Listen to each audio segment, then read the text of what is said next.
Hey guys, this is Chris. And Becca, and today we're going to talk about 10 things that we wish we would have known before adopting a dog.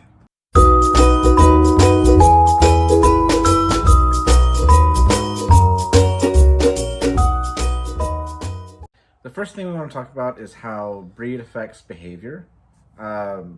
It's kind of basic, but what kind of breed you get depends on a lot of what their personality, what temperament they're going to have, how much exercise they're going to need, or how much they're going to eat, how big they're going to get. And this is coming from people that have 4 mixed breeds. So Yes. A lot of people have the opinion that, oh, you don't know what a mixed breed is going to be like, and so it's scary and you shouldn't go there. But we love our mixed breed dogs, all 4 of them. We don't believe that there are any breeds to stay away from. But there are breeds that are harder for first-time owners and that require someone more experienced. Like Malamutes are very strong-willed, and so maybe you don't want that for your very first dog unless you're ready to really put in extra time and effort. And, there are other dogs like Labrador Retrievers, Golden Retrievers, who are really well known as being easygoing, and they're easier for a first-time dog owner. It can also kind of depend on how well your dog will socialize with other dogs. Like, some dogs are more naturally prone to guarding, whereas others are more naturally just going to love everyone. Like a lab, for instance. We have Loves- both in this house. Yes. We have one dog who is part Australian cattle dog, 50%.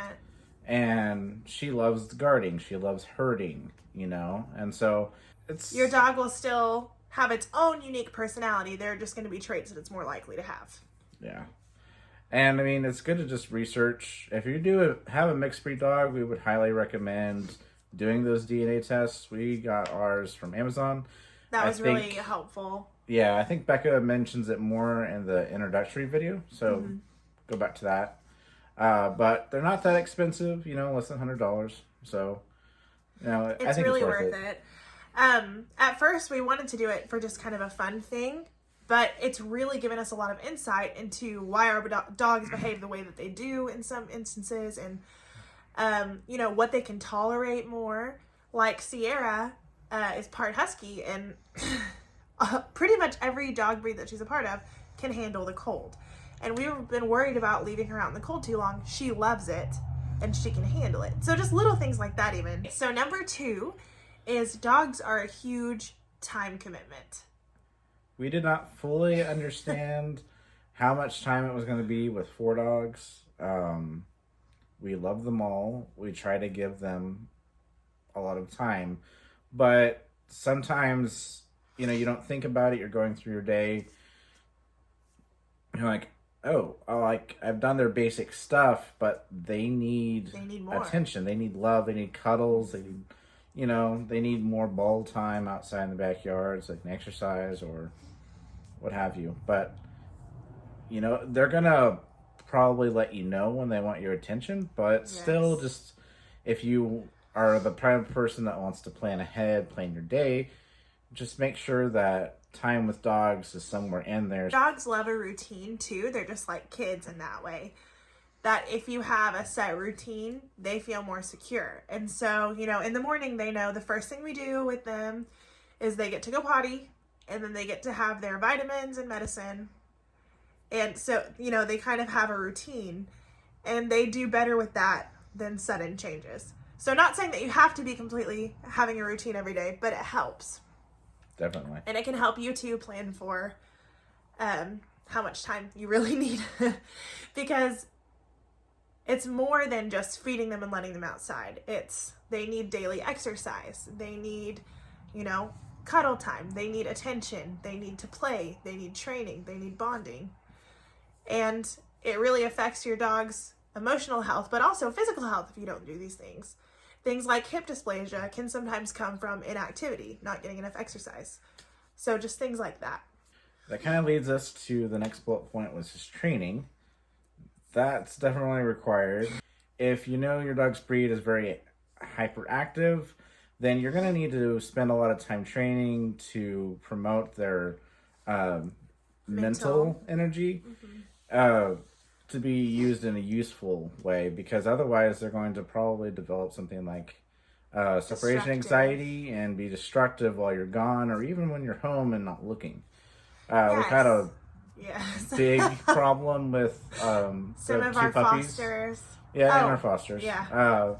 But especially with the two, we call them the twins, but they're half Aussie Shepherd and half Lab, and they have tons of energy. So much. And if you don't train them, mentally stimulate them somehow, they're going to find something to do, and it's not going to be what you want unless you structure it. It's not that dogs want to be destructive, but it happens when they get bored. So dogs need to be mentally stimulated, and they also need to chew. Chewing is very healthy for them. It's natural. They have to have something to chew on. So you want to make sure that you have tons of bones and Kongs or licky mats, things that they can put in their mouths that are okay to satisfy that need to chew. Because if you don't, they'll find something else, your shoes or going in the trash or whatever. Chris and I both had a dog growing up that was with us since we were children. And when we got our first dog together, you know, it was the first time that we were really in charge of what's going on because we had gotten our dogs at such a young age. And I was under the impression that training is just something for fun. You know, if you want them to do cool tricks, you can do it to kind of like show them off and that's it. But that is so not the truth. Training your dog is something very basic that every owner needs to do. So if you're not prepared to do some training, consistent training, then I would say you're probably better off getting a different kind of pet. So basic commands that your dog should know are sit, lay down, stay, come, place, and those are the basic ones, aren't they? Oh, leave it. Leave it is very important for their safety. And then one that we think is a requirement for our house is out. Telling them to get out of a room, because when you have 4 big dogs and they get under your feet, you gotta get them out of the room sometimes. So there are several other commands that I think are important to know, but those are the basic ones that every owner should teach. So this leads us into our next bullet point, which is importance of exercise and enrichment. We've already talked a little bit about enrichment. Yes, but it's very important that dogs get their exercise. Otherwise, they are going to be all over the place and hyper. And you want to do good for them so that you're not angry at them for having a bunch of this energy. And so instead of having anger, channel it into, okay, let's go do this, you know. Maybe if you need to have a more active lifestyle, then maybe this will be your motivation. If you already have an active lifestyle, then just bring them along. Something that we like to do is taking our dogs into stores. Yes. So we go do it's training and exercise and socialization all in one. That we'll take one dog at a time. We haven't taken more than one. Well, we've taken the twins together. But we haven't taken more than 2 at a time yet, because I don't think they're ready.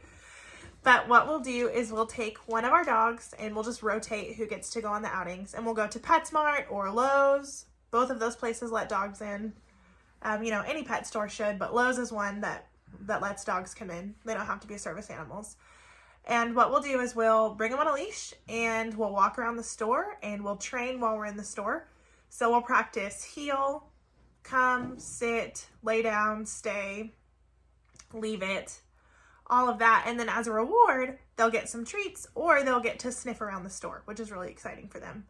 And while we're there, we'll run into people and that helps them. Socialization doesn't mean that they have to greet every person, but being in the same environment is an activity for dogs.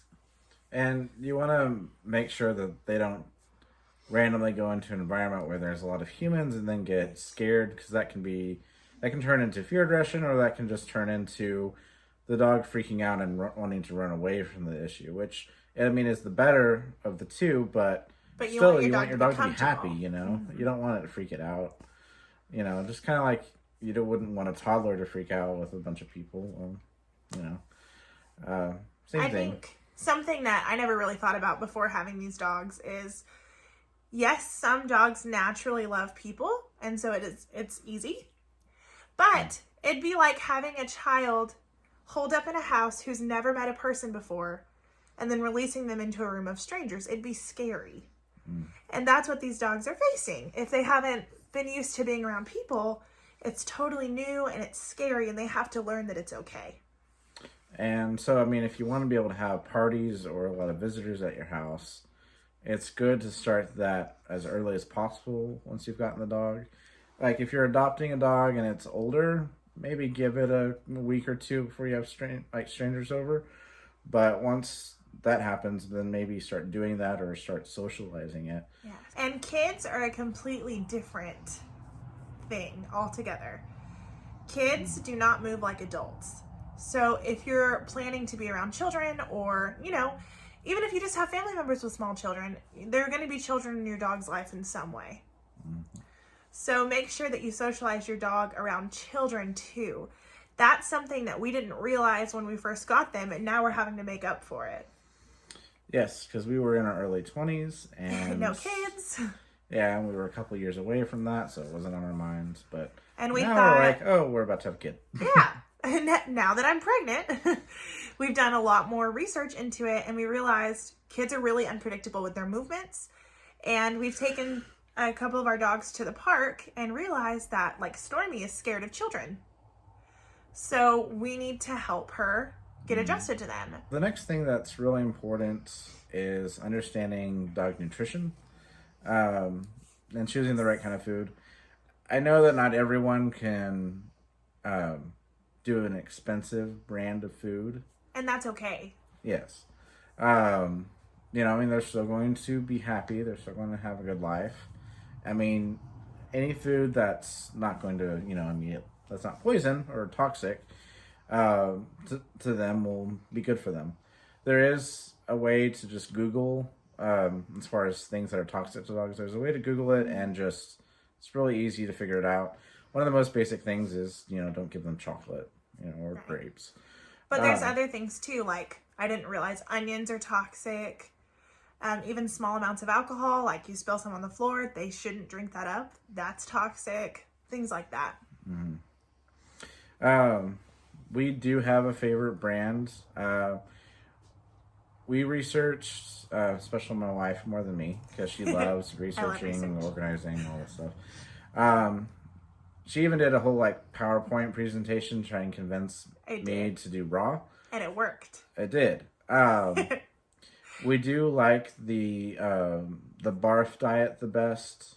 So if you don't know what that is, it's biologically appropriate raw feeding.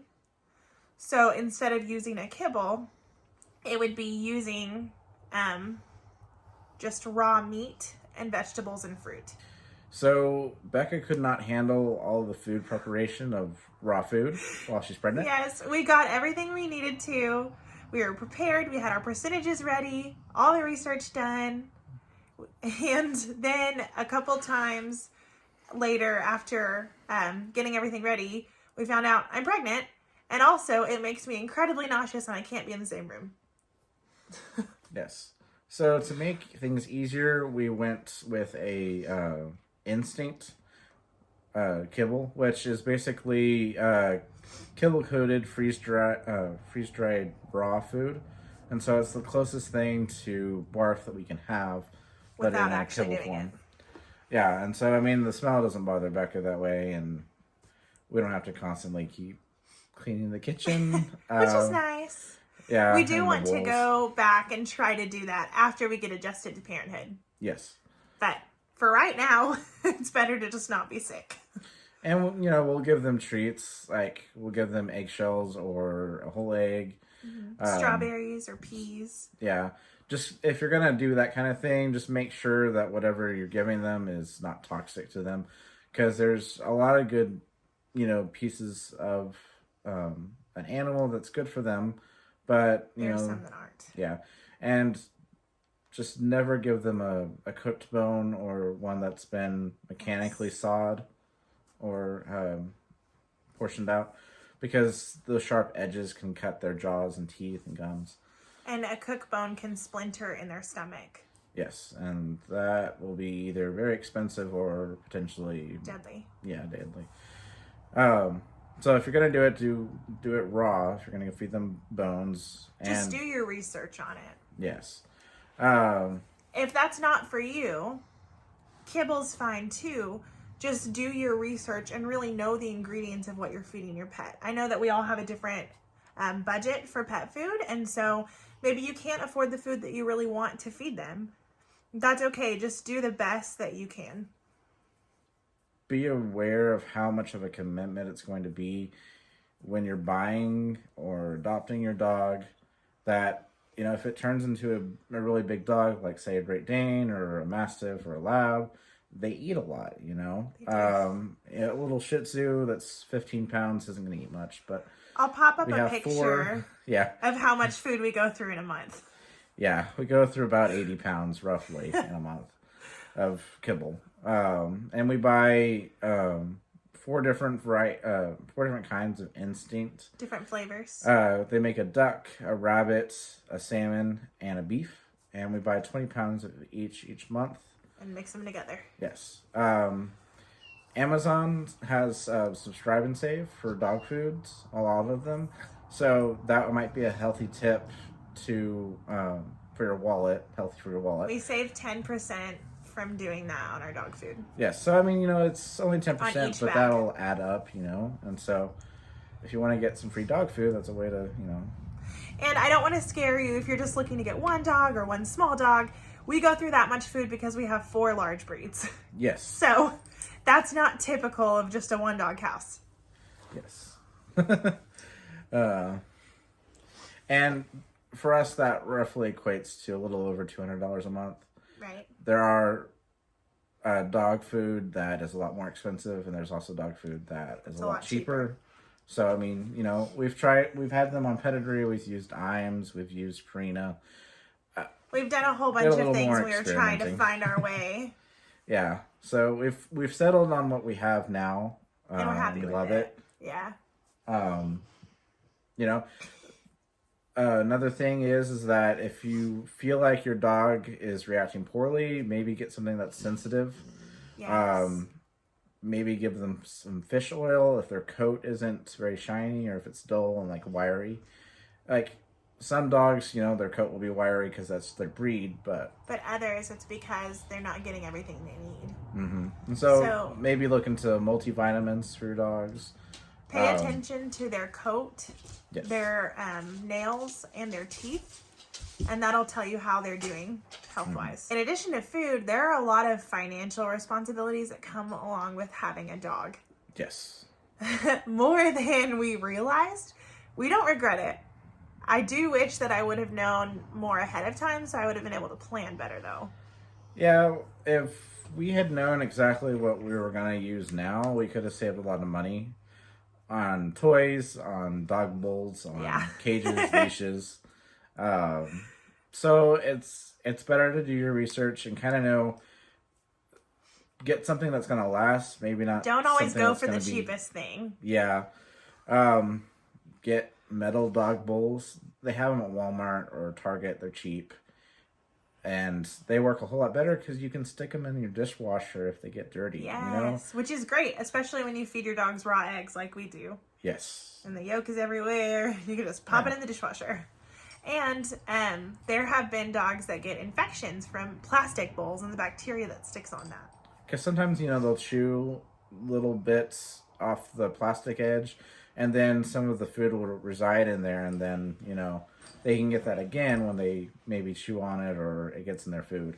It may not be as cute, but metal bowls are a lot safer. Yes. And easier. They're easier. They stack better. It's better if you're wanting to try and declutter. It a lot. I hate clutter. I hate a lot of use space. So it's better that way. Toys. Yes. So this is something that you probably won't know until you try a few things. But, different dogs like different toys. Mm-hmm. We happen to have a house full of super chewers. So there are very few toys that can survive in our house, we've learned. So buy probably the more expensive ones if you're going to have a breed that will chew. It also kind of depends on your dog. Right. Because, like, I've known a German Shepherd that would not chew up any of his toys. And she had a Shih Tzu that would not chew up. Yeah. But we have dogs that are in between those sizes, and they chew anything in sight. I mean, we give them tennis balls, and we have to take them up if we're not throwing them because they'll just chew them apart. And in an hour. Yeah. And we did a bark box subscription. It wasn't super chewer. Yes, we recommend that. If your dog won't tear up all the toys. So, yes, if they're fluffy toys, let's just say we've had to vacuum or sweep up a lot of the white fuzz that comes out of those toys. A trick that we do to help with our dogs, it helps keep them interested, and it helps the toys last longer. That if we get, like, let's say a pack of new balls, instead of putting them all in the toy box, we'll get 1 or 2 out, show it to them, and then hide the rest in a cabinet. And when they've been behaving really well or something like that, we'll bring out a new ball. And they go crazy. And they go insane. It's like the best thing of their day, and it's great. But it keeps it more interesting, and it makes it last longer. And it'll help with their, mental use, their energy. So, you want to talk about the toys that we like? Yes. Let me go grab some. I prefer the Extreme Kongs brand stuff. They have bones, they have frisbees. We get this size just because we have bigger dogs. They make them in a couple different sizes in the black. But the black ones are the ones that are extreme chewing. The red ones are the normal ones, I believe. And I think they have either blue or pink ones for like the little puppy ones. So you can get like a puppy one to try it out if you're getting a young dog. But if you get like a super chewer, probably like something that's similar to a lab or a shepherd breed, you'll probably want to go with something about this size, and definitely the black, just because they'll last longer. We have gotten the ones that were not the black colored ones, and the red ones. Yeah, they died rather quickly because these are just tougher, and I think they're pretty much the toughest toy that we have. Anything that's black in the Kong brand is extreme chewer. And you put peanut butter in there, and they'll last for a little bit. And if you freeze it, it lasts even longer. Yeah, and if you're worried about sanitation, just put them in a Ziploc baggie and put them in your freezer. We could probably do a whole video on stuff to put in your Kong. We'll do that. Yes. Here's some other, I just grabbed some favorites. Ropes work really well in our house. They're strong enough that they can keep together. This is obviously well loved. Yeah, especially like the really tight banded ball. This is a rope ropes. ball. Yeah. This was just a ball. This is where they pulled it out. Sierra's getting really excited off camera because she thinks I'm about to throw it for her. Just remember to pick up the pieces once so they don't swallow all of them. That goes for any toy. That's definitely. But just be sure, because then it might make them barf or might upset their stomach. Or it could get lodged if it's the wrong kind of toy. This is another thing we have. This is an extremely long rope. As you can see, it like covers both of our bodies. Yeah. But they'll play with this together. Wrapped. Yeah, the ends were not loose like this. This is them working on it for a few months now. Yeah. But it works really well because it's hard to break apart. Yes. Another one that's good is Nylobones. Some of them are softer, and those, watch out if your dog is super chewer. It's not meant to be digested. Yes, and so the softer ones, they've kind of tried to rip them apart and gnaw on them, and then they'll eat the little things, and so we've had to throw those away. Up. These though, they are the harder ones. These have lasted for like a year, and they're doing really well. You can see the ends are very chewed. These are definitely not new. But but it works well. They don't get lodged in their throat, or they don't hurt their stomach or make them barf, It's a whole lot safer. Yeah, so we recommend that. As long as your dog is the type of breed that can handle that, don't get it for like a Shih Tzu. Yeah. Or Dachshund. Your breed matters. Yeah. On the toys that you get. This is another bone that we have that they really love. Scrappy actually just got off the couch to try to take it. I think all of those are nylon bone brands. I think just so. Verify if we're wrong. Sorry. And then this, I can't remember. Do you remember what brand this is? No, I think we got it at Pet Supplies Plus though. This is not Kong, but surprisingly, they haven't been able to chew it up. It functions like a Kong. We just call it their Diamond. We have 4 of them. I don't know what brand it is. Actually, Does it say that on there? Top Paw. Top Paw. So Top Paw has good sturdy toys too. Yes, if it's the right kind of toy, you know. If it's the right toy. Yeah, I mean, kind of like Kong and Nile Bone, it just kind of depends. They make it what for all type of different toy. types of dogs. Yeah. So, So these are good. Scrappy's pouting because we didn't give that to him. You can come take it, buddy. Yeah, our dogs are moody, so. They're all around us right now. It's probably the background noise you hear.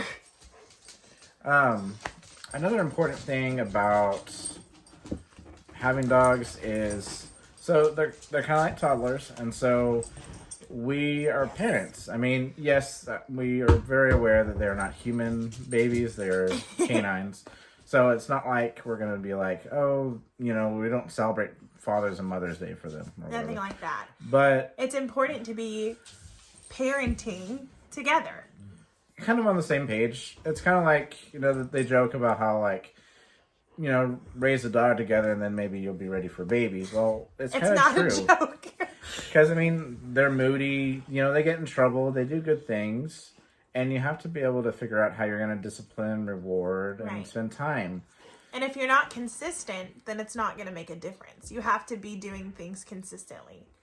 So if I set a rule and then he doesn't follow it with them, they're not going to respect what I'm saying. You got to make sure that if you're co-owning this dog, that you have to be on the same page with your partner or sister or brother or father, whoever. It's going to confuse them if you expect things from them and then your partner or wife or whatever expects a completely different thing. And it can damage your bond. Yes. And it's really important to know exactly what you expect when you say something like get back, or that's one's a little bit more self-explanatory, but you know, if you have a word for like a release word, for instance, you don't want to use more than one kind. Yeah, we use free. Other people use something different. You know, like some people will call things like a cage or kennel. Well, if we say kennel, they'll go to the kennels. If we say cage, they're like, what are you saying? Yeah. So it just kind of depends. It also depends on how smart your dog is. Not all dogs have the same intelligence. Yeah, one of ours is incredibly not as smart. Yeah. And then the other one. Yeah, we have a couple smart ones and a couple that are very lovable. Yes. Not very big brained. One of them is just doesn't want to try, and then the other one really is kind of dumb. But we love them. Yes. So it just kind of depends. But you have to be on the same page, and you have to have an understanding. Because if you're fighting about the dogs all the time, well, that's not going to be good. You're not going to enjoy. Not good for them. Not good for you. Yeah, you're not going to enjoy owning the dogs if you're at odds with your spouse or whatever. And make sure that if you're getting a dog, that you both really want this dog. Yes. Be honest with yourself. Yes. And it's okay to say yes or no. You know? We had our very first 2 fosters. He wanted to adopt them. And I know that he didn't like it, but I had to just be really honest with him and say, like, I am having a lot of trouble with these dogs. They're acting kind of crazy. I don't feel connected to them. I'm just mad at them a lot of the time. I don't think I can handle them being here permanently. And it was sad for him at first, but it ended up being good for our family, because if they would have come in and I would have been upset about it or resented it, they would have felt that, he would have felt that, it would have been a bad situation. So on the other end of that, if your partner, whoever you're going to be co-owning a dog with, says that they don't want a dog or that specific dog, listen to them. Mm-hmm. I mean, compromise if you can, but definitely. You want to tell them about our compromise with the twins? Oh, yeah. So we didn't really. We were in Oklahoma at the time for a funeral, but we did not expect to adopt 2 dogs that were 6 weeks old. We did not. But we couldn't really decide on which of the 6 to get because we wanted to get at least one because they were so cute. And these they were needed dogs homes. that we just stumbled upon. They were at my sister-in-law's apartment complex at the time, and she was going to dump them. She didn't have, not my sister-in-law, but her neighbor. Anyways, there was nowhere for them to go. It was an accidental litter. Yes. Another reminder, spay and neuter your dogs unless you're going to be a responsible breeder. And even then, maybe, please don't. But we ended up getting 2 because we couldn't really decide on one, but we figured out, okay, we're good with 2, so we can each get one that we want. And so we got one that looks exactly like a lab and one that looks like an exactly Aussie. like an Aussie. So, but they're both half and half. Yes. So maybe you can compromise that way if you're ready for it. Yes.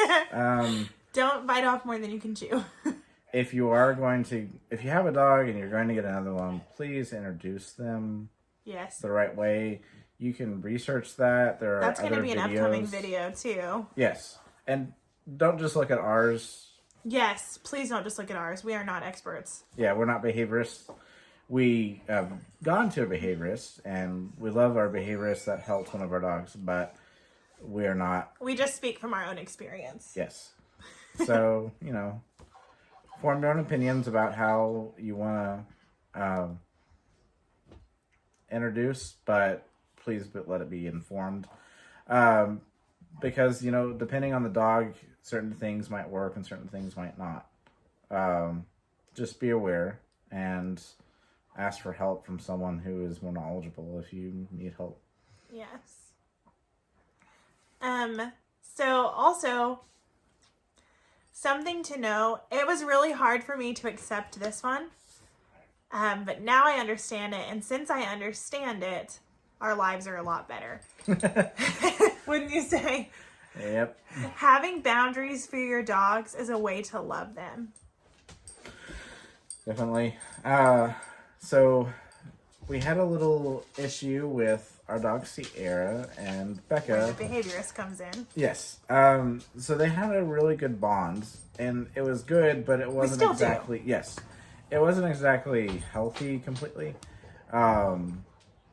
She would, Sierra, would listen and respect me really well, and she listened to Becca. But at times when she felt like, oh, you don't understand, she wouldn't listen, and then she would also get a little defensive and try and tell Becca what to do. Mm-hmm. She would try to herd me. Yes.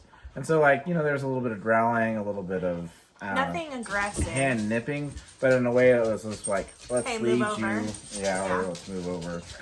She didn't do it to me because we had a bond, but it was one where she knew that, what I said was what you needed to do. And so I loved her so much. I still love her so much. I don't know what I'm talking about. She's not here. She's right there. But, well, in the other room. Doesn't matter. Okay.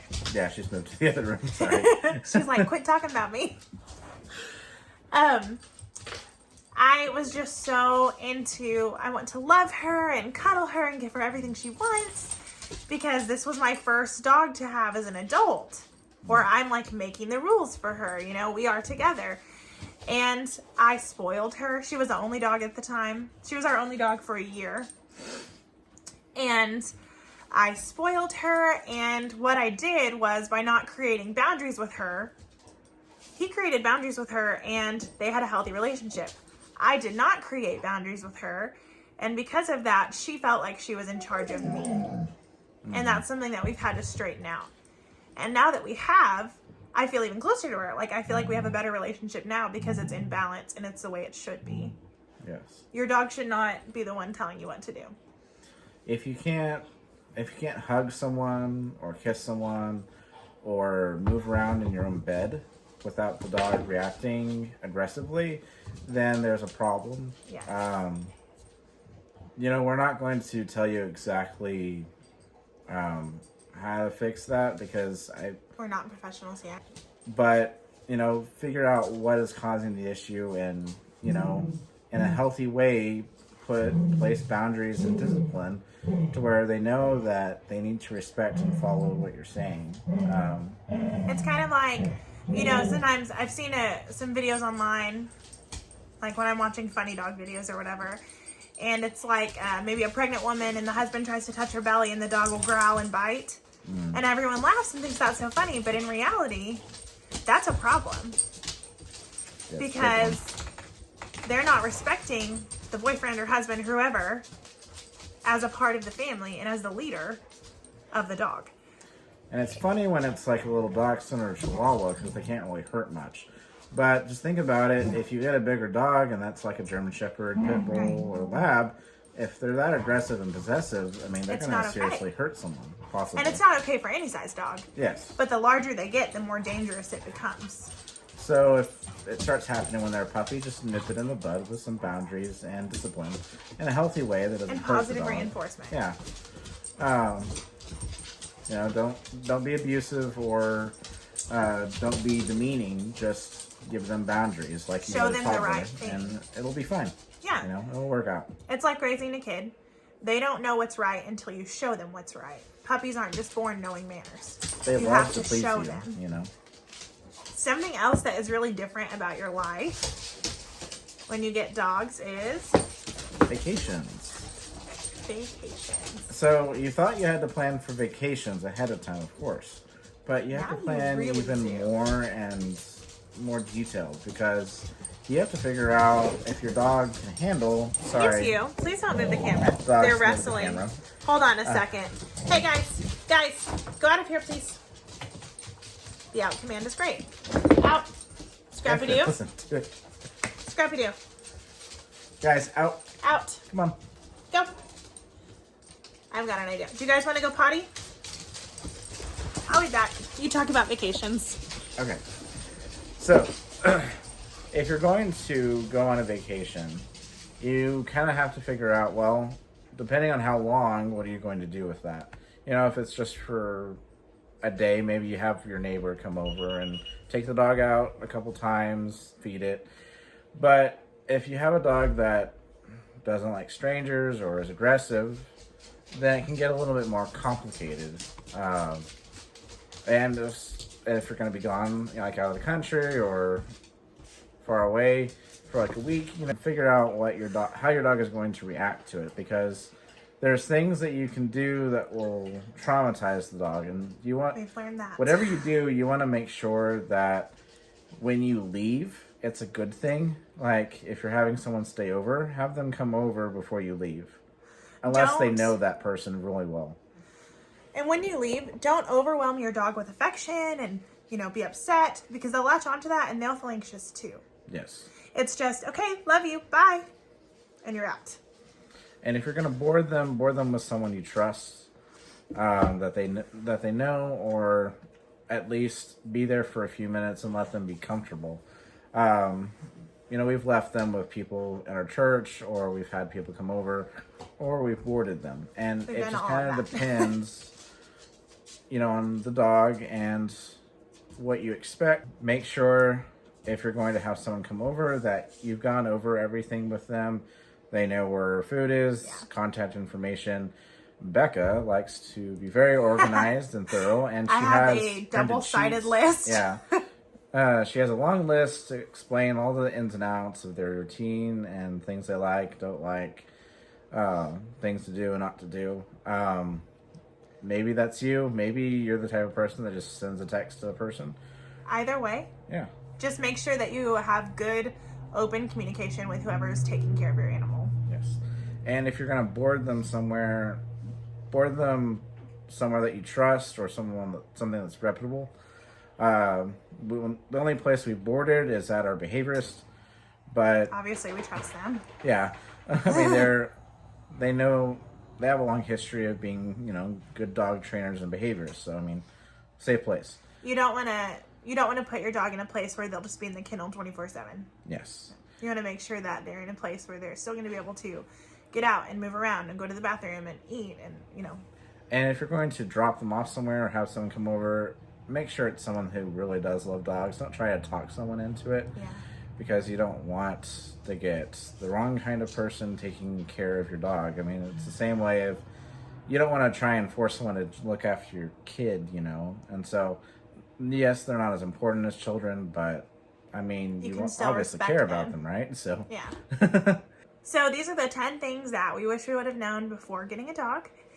And if these are relatable to you, if you have a dog or dogs and you say, yes, oh my goodness, I wish I knew that too, let us know. If you're thinking about getting a dog and any of this surprised you, or if you were kind of like, oh, I expected all of this, let us know. We'd love to know all about it. if you want us to do Videos. more in-depth video about any of these points, let us know. We love talking about dogs. Yes. And hopefully you're as crazy as we are about our dogs. Sorry, this is a really long video. Or about your own dogs. Yes, thanks for bearing with us. Yeah. Don't edit that. Bye. Bye.